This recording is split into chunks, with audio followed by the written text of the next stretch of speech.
The morning mist hung heavy over Windsor Castle as William stood at the window of his private study, watching the groundskeepers prepare the gardens for what would be one of the most difficult days of his life.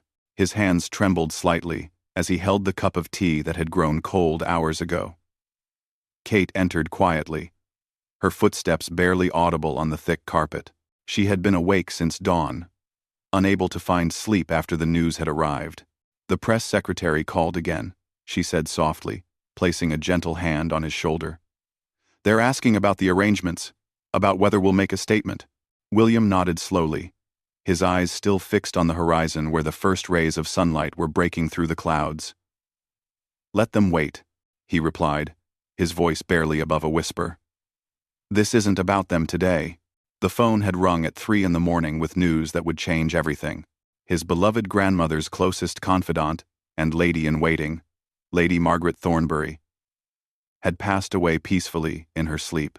For 60 years, she had been more than just a member of the royal household. She had been a second mother to William, a grandmother figure who had filled the gaps left by protocol and duty. Kate understood the weight of this loss better than most.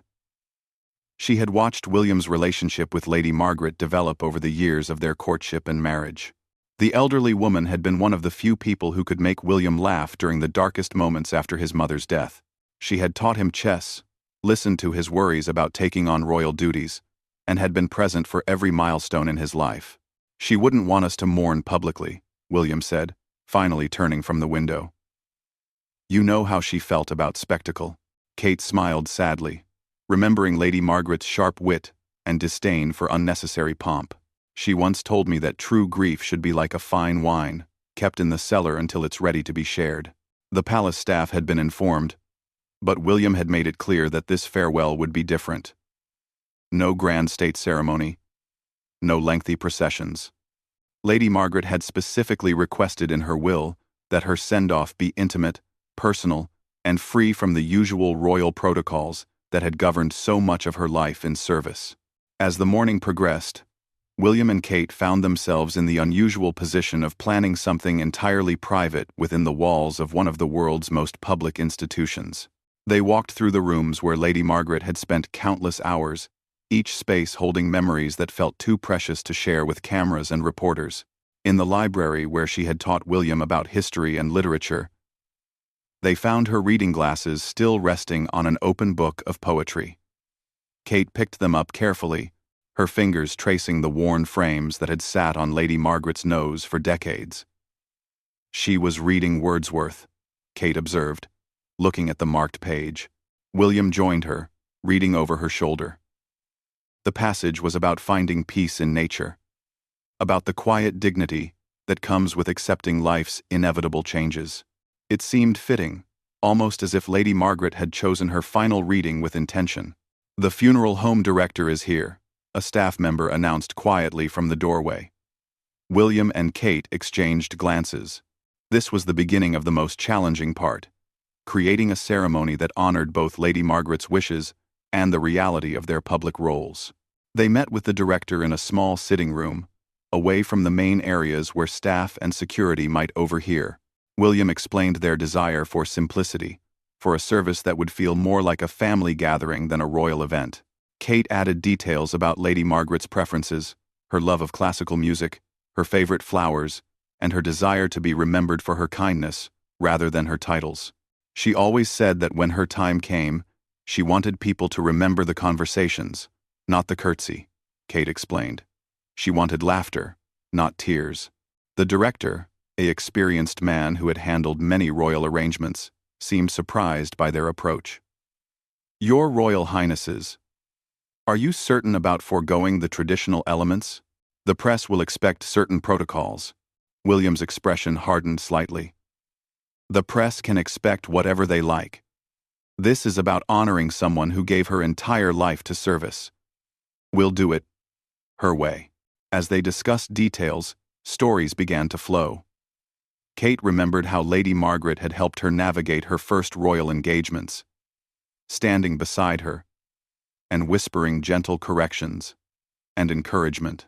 William shared memories of childhood visits when Lady Margaret would sneak him extra biscuits during formal teas and teach him card games that his tutors would never have approved of. She had this way of making the impossible seem manageable, William reflected.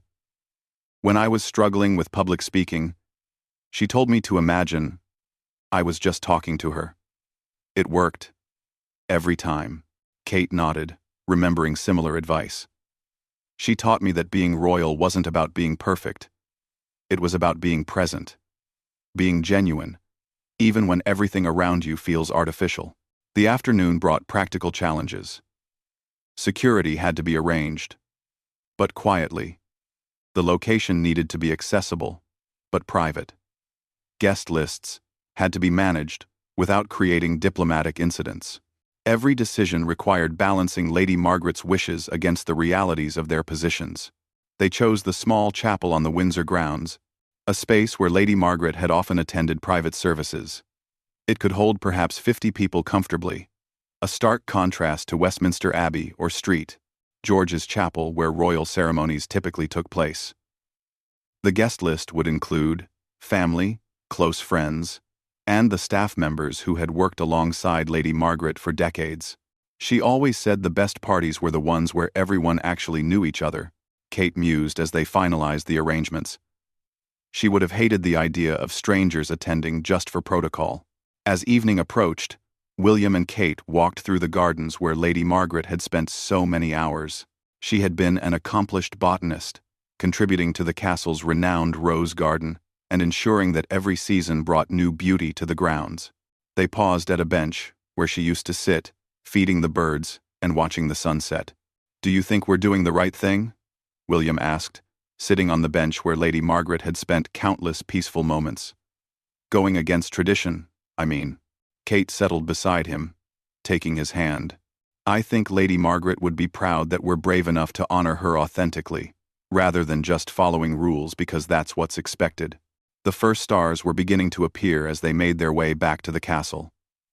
Tomorrow would bring the service, and with it, the challenge of maintaining their private grief while fulfilling their public duties. But tonight, they had managed to create something that felt right, something that honored the woman who had shaped so much of their understanding of duty, loyalty, and love. Inside the castle, final preparations were being made with unusual quiet. Staff members who had known Lady Margaret personally were taking extra care with every detail, ensuring that flowers were arranged just as she preferred, that music was selected from pieces she had loved, and that the atmosphere would reflect her gentle spirit rather than formal royal requirements. William spent his final hour of the day writing a personal eulogy, something he had never done before. Royal speeches were typically crafted by teams of writers and approved by multiple officials. This time, he sat alone with a pen and paper, trying to capture in words what Lady Margaret had meant to him and to their family. Kate, meanwhile, was carefully selecting readings and music that would create the atmosphere Lady Margaret had wanted. She found letters the older woman had written to her over the years, filled with wisdom about marriage, motherhood, and finding joy in service to others. These personal touches would make tomorrow's service unlike anything the royal family had done before. As they prepared for sleep, both William and Kate knew that tomorrow would test their resolve. The press would ask questions they wouldn't answer. Protocol officers would suggest changes they wouldn't make. But they had committed to honoring Lady Margaret's memory in a way that reflected her values rather than royal tradition. "Whatever happens tomorrow," William said as they turned off the lights, "we're doing this for her. Everything else is just noise." Kate squeezed his hand in the darkness, knowing that tomorrow would indeed be a day the palace would never forget. Though, perhaps not for the reasons anyone expected.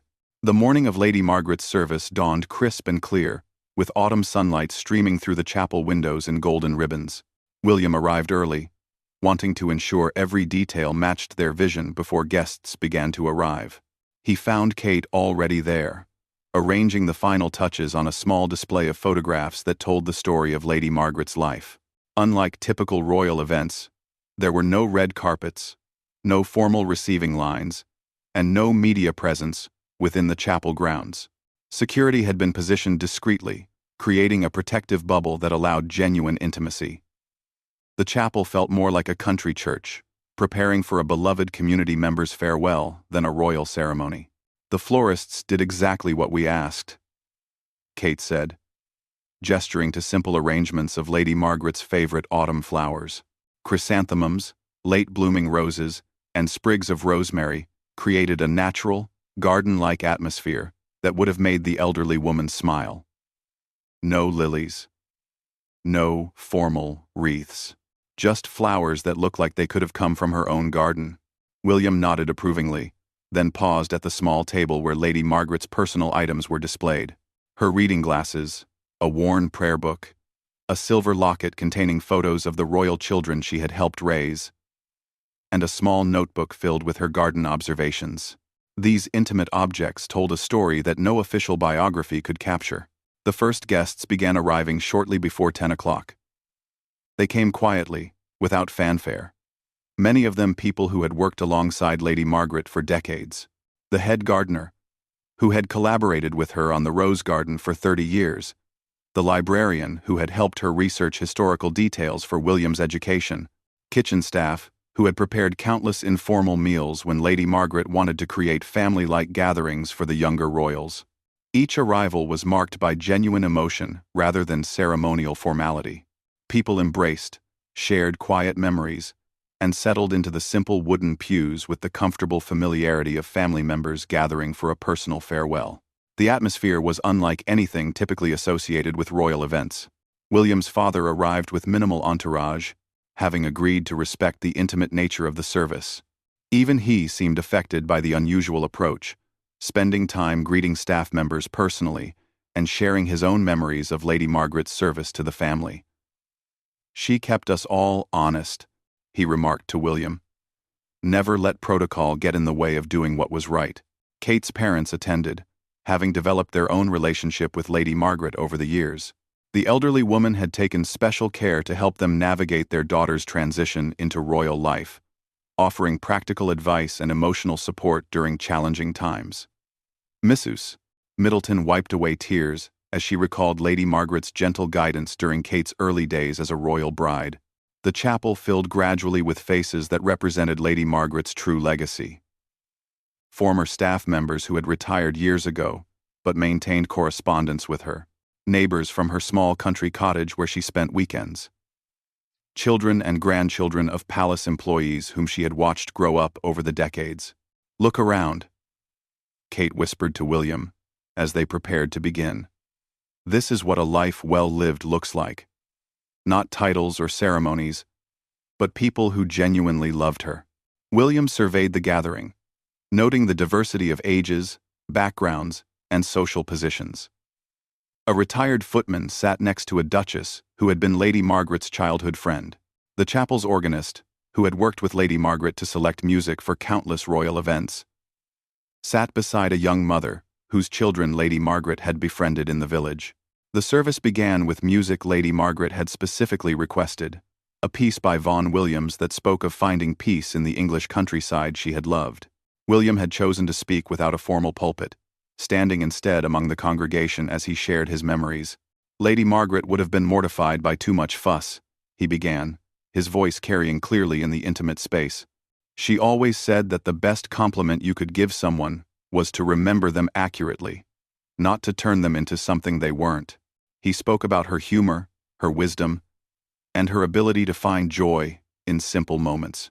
He shared stories that painted a picture of a woman who had chosen service not from duty alone, but from genuine care for the people around her.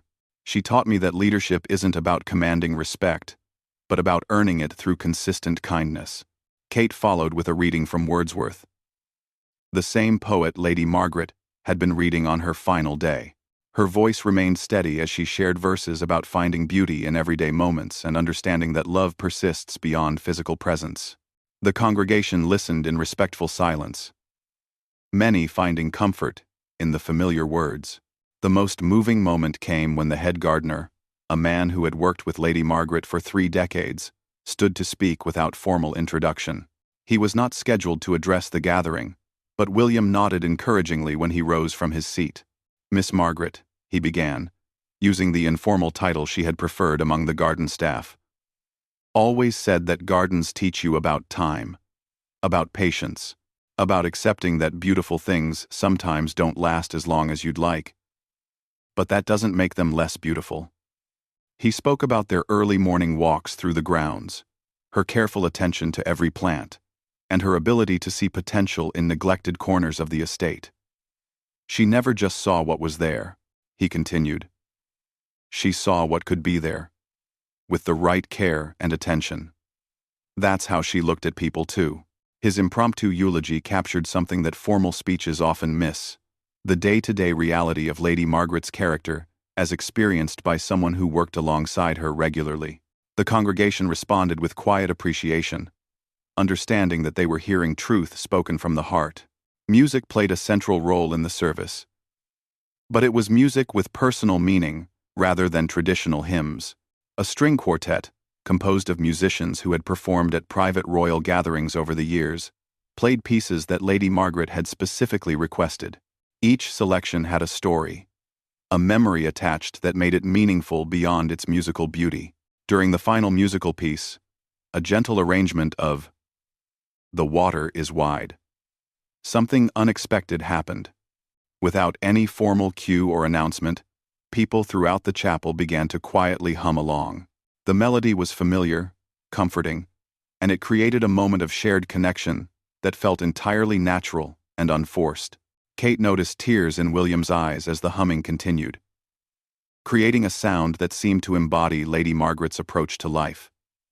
Gentle, but strong. Individual voices, joining together in harmony. It was exactly the kind of moment Lady Margaret would have loved, spontaneous and authentic, rather than planned and formal. As the service concluded, guests didn't rush to leave. Instead, they lingered, sharing memories and stories that painted an ever richer picture of Lady Margaret's impact. The chapel filled with quiet conversation, gentle laughter, and the kind of genuine connection that she had always fostered. William and Kate moved through the gathering, not receiving formal condolences but engaging in real conversations about Lady Margaret's life and influence.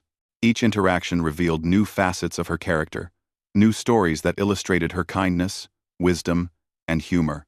An elderly woman who had been Lady Margaret's neighbor spoke about how she would arrive at the village shop not with security or fanfare, but simply as someone picking up groceries and asking about local families. She knew everyone's names, the woman recalled. Not just the adults, but the children, the pets, even the garden plants people were struggling to grow. A young palace employee shared how Lady Margaret had noticed her struggling with homesickness during her first months of employment and had made a point of checking in regularly, offering not just professional guidance but genuine friendship. She made me understand that working here wasn't just about serving the royal family, but about being part of something larger. Something that could make a positive difference. These conversations continued as people gradually made their way outside, where the autumn air was crisp, and the grounds looked particularly beautiful in the afternoon light. No formal receiving line formed, no protocols were observed. Instead, the gathering naturally evolved into small groups, sharing stories, and finding comfort in community. William found himself standing with the head gardener and several other long-term staff members, learning things about Lady Margaret that he had never known despite their close relationship. Kate joined conversations with women who had worked alongside Lady Margaret in various charitable endeavors, hearing about projects and kindnesses that had been done quietly, without publicity or recognition. She once told me, shared an elderly housekeeper, that the best service happens when no one notices it, when everything just seems to work smoothly, when people feel cared for without realizing how much effort went into that care. As the afternoon wore on, it became clear that something unusual had occurred. A royal event had taken place that felt genuinely personal, authentically meaningful, and completely unlike the formal ceremonies that usually marked such occasions. People were reluctant to leave, sensing that they had participated in something special and unrepeatable. The press, relegated to distant positions outside the estate, could only observe the coming and going of cars, unable to capture the essence of what was happening inside the chapel and grounds. Their later reports would focus on the unusual nature of the service, the break from traditional protocols, but they would miss entirely the warm, genuine human connections that had made the day so meaningful. As evening approached and the last guests departed, William and Kate remained in the chapel for a few quiet moments. The flowers still filled the space with gentle fragrance. The photographs still told their silent stories. And the atmosphere still held the echo of all the love and respect that had been shared. "Do you think she would have approved?" William asked, looking around the space where they had just honored her memory in such an unconventional way. Kate smiled, remembering Lady Margaret's often expressed disdain for unnecessary formality. "I think she would have been proud that we were brave enough to do what felt right, instead of what was expected." Outside, the palace staff began the quiet work of returning the chapel to its normal state. But they moved slowly, seemingly reluctant to disturb the peaceful atmosphere that had been created. Many of them had known Lady Margaret personally, and they understood that they had just participated in something that perfectly captured her approach to life. Dignified, authentic, and focused on what truly mattered. The days following Lady Margaret's service brought unexpected challenges that tested William and Kate's commitment to honoring her memory while managing their public responsibilities. The morning newspapers were filled with speculation about the unusual nature of the farewell, with headlines questioning everything from the guest list to the breach of traditional protocol. "Royal funeral breaks all rules." Read one particularly sensational headline. "Palace sources question Duke and Duchess's unprecedented approach," declared another. William set the newspapers aside without reading the full articles, but Kate could see the tension in his shoulders as he prepared for what would be a difficult day of official meetings. The palace communications team had requested an urgent meeting to discuss the situation, as they diplomatically termed it.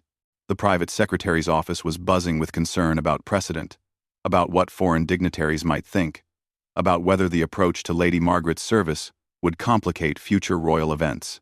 "Your Royal Highnesses," the communications director began carefully, "we're receiving inquiries from several major outlets, requesting comments on the decision to forego traditional elements.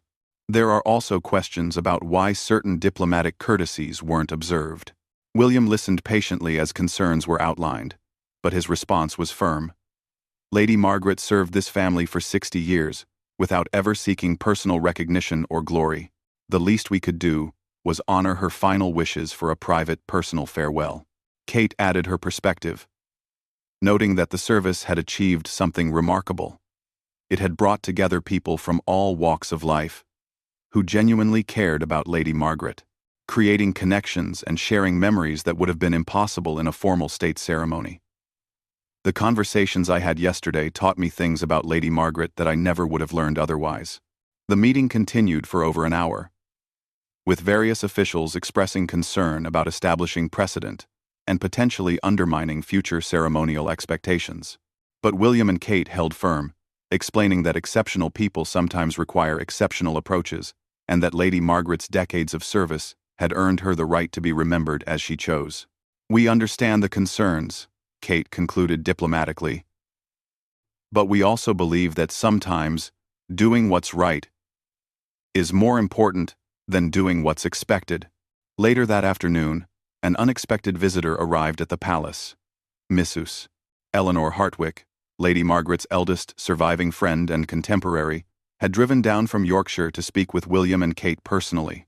At 87 years old, she rarely traveled, but she had been moved to make the journey after hearing about the service. "I've known Margaret since we were girls," she told them over tea in a private sitting room. "We went to school together, made our debuts in the same season, and I was her maid of honor when she married, before joining the royal household."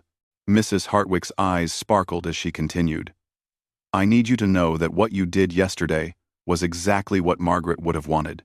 She always said that when her time came, she hoped people would remember the laughter, the conversations, the small kindnesses, rather than any grand gestures." She reached into her handbag and withdrew a letter, written in Lady Margaret's familiar handwriting. "She gave this to me years ago, with instructions to share it only after her service, and only if I felt you had honored her wishes appropriately." William accepted the letter with reverence, recognizing the careful script that had written so many notes and lists over the years. As he read aloud, Lady Margaret's voice seemed to fill the room. "If you are reading this, then I have gone on to whatever comes next. And I hope my farewell was filled with the warmth and authenticity that made my life so rich. I have been privileged to serve a family that allowed me to be myself, to care for people I genuinely loved, and to find purpose in making small differences every day." The letter continued with characteristic humor and wisdom. "I hope William and Catherine were brave enough to ignore the stuffier palace protocols and create something that felt like family rather than ceremony. I hope people told embarrassing stories about me, laughed about my stubborn opinions on proper rose pruning, and remembered that I was never quite dignified enough for the role I was given." Kate wiped away tears as William continued reading. "Most importantly, I hope they understand that the greatest tribute they can give me is to continue approaching their roles with authenticity, kindness, and the courage to do what feels right, even when others think it might be wrong." Mrs. Hartwick smiled knowingly. "Margaret always said you two reminded her why she believed in the monarchy. Not because of the titles or the traditions, but because you understood that real leadership comes from genuine care for others." The conversation with Mrs. Hartwick provided William and Kate with perspective on the criticism they were facing. They realized that their decision had created something valuable, not just for Lady Margaret's memory, but as an example of how royal duties could be approached with both respect for tradition and attention to individual human needs. That evening, something unexpected began to happen. Letters and messages started arriving at the palace from people who had heard about the service, either through news reports or word of mouth from those who had attended. The response was overwhelmingly positive, with many people expressing appreciation for what they saw as a refreshingly human approach to loss and remembrance. A retired teacher wrote, "Hearing about Lady Margaret's service gave me hope that institutions can still prioritize people over protocol when it matters most." A young mother shared, "As someone struggling with grief, it was comforting to see that even royal farewells can focus on love and memories rather than formal requirements." Perhaps most moving was a letter from a group of palace gardeners who had worked with Lady Margaret over the years. "Yesterday showed us that our years of service and friendship mattered, that we weren't just employees but people she genuinely cared about. Thank you for making sure her farewell reflected the person we knew and loved." The letters continued to arrive over the following days, creating an unexpected outpouring of support for the approach William and Kate had taken. Many writers shared their own experiences with loss, expressing gratitude for seeing grief handled with both dignity and authenticity. One particularly touching response came from a hospice worker. "In my profession, I see many farewells, and the most meaningful ones are always those that reflect the person's true character rather than external expectations. What you created for Lady Margaret will inspire how I help other families honor their loved ones." As the week progressed, William and Kate began to understand that their decision had resonated far beyond the palace walls. They had inadvertently demonstrated that even the most traditional institutions could adapt when circumstances called for a more personal approach. The palace staff, who had initially been nervous about the unconventional service, began sharing their own positive feedback. Many expressed feeling more valued and recognized as individuals, rather than simply as employees.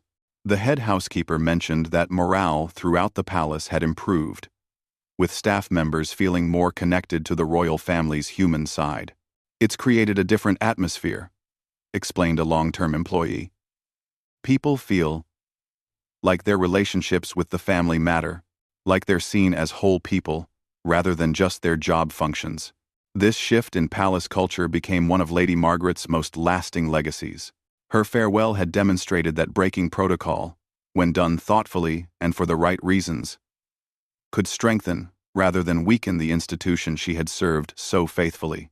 3 weeks after the service, William and Kate received an invitation that surprised them both. The village church near Lady Margaret's country cottage was planning a memorial garden in her honor, and the local community wanted to include them in the dedication ceremony. It would be entirely informal, the vicar explained during his phone call. Just neighbors and friends gathering to remember someone who touched many lives. We thought you might want to see how Lady Margaret was remembered in the community where she was simply herself, not her royal title. They accepted immediately, recognizing an opportunity to see another facet of Lady Margaret's impact and to continue the approach they had established with her palace service. The village gathering was even more informal than the chapel service. About 30 people assembled in the small church garden on a crisp November morning, sharing tea and biscuits while discussing plans for the memorial space. Lady Margaret was remembered here as the woman who helped with church bazaars, who knew everyone's gardening challenges, and who never missed asking about people's grandchildren or their struggles with local politics. She was just Margaret here, explained the village postmistress. She'd stop by for stamps and somehow always end up helping sort the mail when we got busy. Never mentioned her royal connections unless someone specifically asked. William and Kate participated naturally in the discussions about plant selections and garden layout, their suggestions welcomed as simply those of friends rather than formal royal input. They learned about Lady Margaret's quiet, charitable work in the village, her assistance to elderly residents, and her mentorship of young people starting their careers. As they prepared to leave, the vicar presented them with a small cutting from Lady Margaret's cottage garden. She always said that the best way to remember someone was to keep growing the things they cared about, he explained. This is from her prize rosebush, the one she was most proud of. The cutting would be planted in the Windsor grounds, creating a living connection between Lady Margaret's public service and her private passions. It would bloom each summer as a reminder of the woman who had taught them that authenticity and duty could coexist beautifully. Driving back to Windsor, William and Kate reflected on how Lady Margaret's influence continued to shape their understanding of their roles. Her farewell had become a teaching moment, demonstrating that true respect sometimes requires the courage to step away from convention and focus on what genuinely matters. She's still teaching us, Kate observed, watching the countryside pass outside their car windows. Even after she's gone, she's showing us new ways to think about service, about connecting with people, about being authentic, while still fulfilling our responsibilities. William nodded, understanding that Lady Margaret's greatest gift might have been showing them that they could maintain their humanity while fulfilling their royal duties.